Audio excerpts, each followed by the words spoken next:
Ang Kabataan Express ay hatid sa inyo ng UNICEF.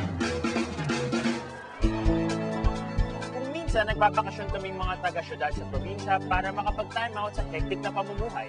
Pero marirelax ka pa rin kaya kung bukod sa preskong hangin at magagandang tanaw, tatrabaho ka rin madaratnan. Samahan ang Camarines Norte Bureau sa kanilang ulat.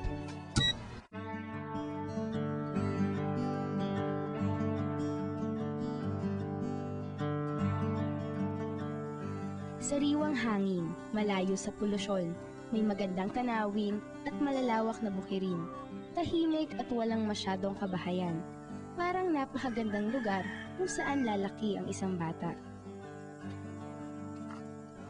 Pero sa ganitong mga lugar kung saan pagkukopra ang pangunahing ikinabubuhay ng mga tao, ang mga kabataan ay walang panahong kagiliwan ng kanilang kapaligiran dahil maaga silang napapasabak sa trabaho. Natunan ko yan, tinitingnan ko sila sa mga ginagawa nila pag nagkupra. Tapos, tinatry ko na gawin din yun. Ano yung mga ginagawa mo doon? Minsan nagpaparada, minsan nagpapalaw. Biyak lang yun. Hindi naman mahirap. Dahil pag sanay ka na, hindi na mahirap yung ginagawa. Mukhang sanay na nga itong si Alvin. Pero mahirap daw sa simula. Ang nagpapalaw ko, sugat yung mga ganito ko. Pero ngayon, sanay na ako, hindi na. Buti na lang at nakakapag-aral pa rin si Alvin. Ginagampanan na lang niya ang mga gawain sa kuprahan tuwing walang pasok. Matuto sa trabaho, kahit wala bagang mapasukan yung trabaho ko, kahit nakatapos ngayon, hindi nakatapos trabaho sa kanya. Mahirap yun.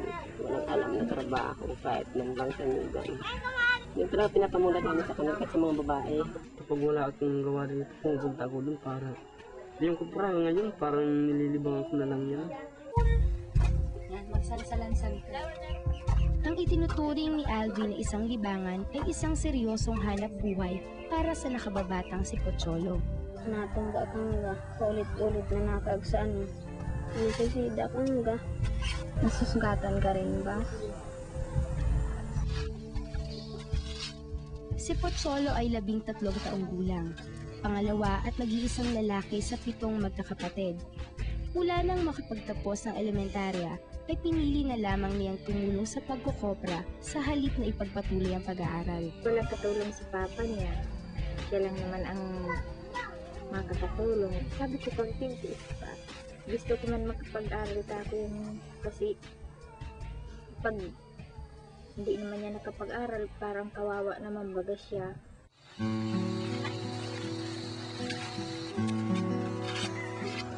Sila Pocholo at Alvin ay ilan lamang sa mga kabataang nahaharap sa ganitong gawain. Marahil para sa ilan sa atin, ang kanilang ginagawa'y di pa dapat nararanasan ng batang tulad nila.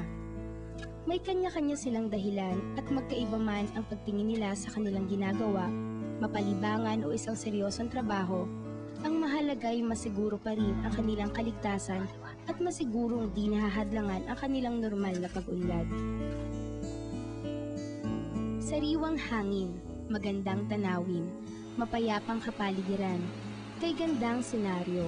Ngunit kung ito ay patuloy na kakikitaan ng mga kabataang nahaharap sa maagang paggawa, ito pa rin kaya ang senaryong ating hahanap-hanapin?